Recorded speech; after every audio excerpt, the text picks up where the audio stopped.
অরুণ ভাই, প্রায় আপনি একা একা সুন্দরবনে যান, আপনার কি ভয় লাগে না? ভয়ের কি আছে, প্রকৃতি যে কতটা তাণ্ডব সহ্য করে সেটাই অনুভব করতে যাই। যদি বাঘ ভাল্লুক সামনে আসে তখনও কি আপনি ভয় পাবেন না? আরে ভাবি, যার ঘরে বউ শাশুড়ি আছে সে কি বাঘ ভাল্লুক ভয় পায় নাকি? তুমি ভয় পাবা কেন? তুমি তো শিবপাঞ্জির বংশধর, আগের থেকেই গাছের মাথায় উঠে বসে থাকো।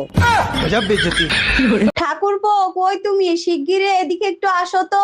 ভাবি, শীতের ভিতর ডাকাডাকি করবেন না, এমনিতেই কম্বল গরম হয় না। কি হয়েছে বলেন? তোমার ভাইরে গিয়ে বলো তাড়াতাড়ি ঘরে আসতে, আমার অনেক শীত লাগতেছে। শীত বেশি লাগলে হিটার চালান, বাইরে ডাকার কি দরকার? এই শীত হিটারে যাবে না, তোমার ভাইরেই লাগবে, তুমি বুঝবা না, তুমি তো রারা। সবার বর তাদের বউদেরকে সোনা মনা বাবু জানু বলে রাখে, আর আমারটা আরে কই গেলি রে? কই গেলি রে? আসতেছি রে, আসতেছি, দাঁড়া। কিরে তোর বউ বলে আবারও গেছে গা? হ্যাঁ গেছে গা, আমার কপাল খারাপ, বউ থাকে না। তোর কপাল খারাপ না, তোর মেশিন খারাপ। বৌদি, আপনার স্বামীর নাম কি? স্বামীর নাম মুখে নেব? গরুর পেছন দিক দিয়ে পড়ে, লুঙ্গির তলায় নড়ে চড়ে।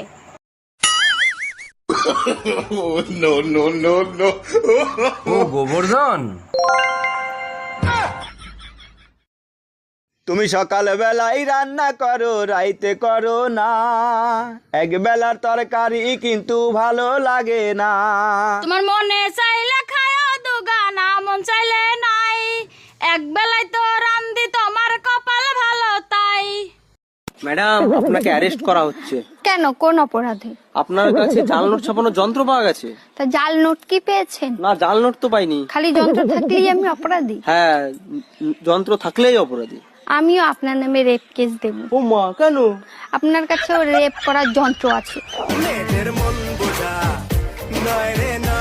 এই জানো, তোমার থেকে তোমার ভাই আবুলের কপালটা কিন্তু অনেক ভালো। বলো কি, তাই নাকি? তা তুমি কি করে বুঝলা আমার ভাই আবুলের কপাল অনেক ভালো? তোমার ভাই আবুল যখন বিয়ে করবে, আবুলের বউটা অনেক সুন্দর হবে। তার মানে এটাই দাঁড়ালো আবুলের জন্য তুমি সুন্দর মেয়ে দেখছো, তাই তো? আরে না, তোমার ভাই যে কালো, তোমার ভাই যারাই বিয়ে করবে তোমার ভাই থেকে তো সুন্দর হবে, তাই না? হ্যালো জামাই, তুমি নাকি আরেকটা বিয়ে করছো, কথা কি সত্য? আরে আম্মা জান, আপনি মানুষের কথায় কেন কান দেন? মানুষ তো কত কিছুই বলবে। মানুষের কথায় কান দিনে তোমার শ্বশুর দেখছে তুমি নাকি আরেকটা বিয়ে করছো। আম্মা জান, আপনার মেয়ে হলো আমার আসল বউ, আর শ্বশুর যেটা দেখছে সেটা হলো আমার ধর্মের বউ।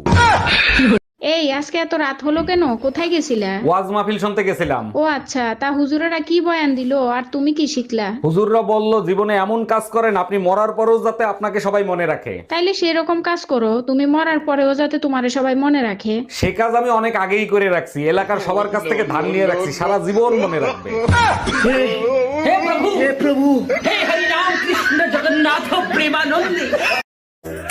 এই যে স্যার, আমার বোনটাকে না আপনার কাছে প্রাইভেট পড়তে দিব, কিন্তু ওর একটা সমস্যা আছে। সমস্যা?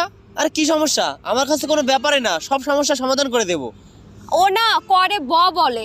আচ্ছা, ওটা কোনো ব্যাপার না, ওটা আমি সব ঠিক করে দেবো। আচ্ছা, তুমি কবে থেকে আসবা? বাল আসবো। কি? না, আসলে ও বলতে চাইছে কাল আসবো।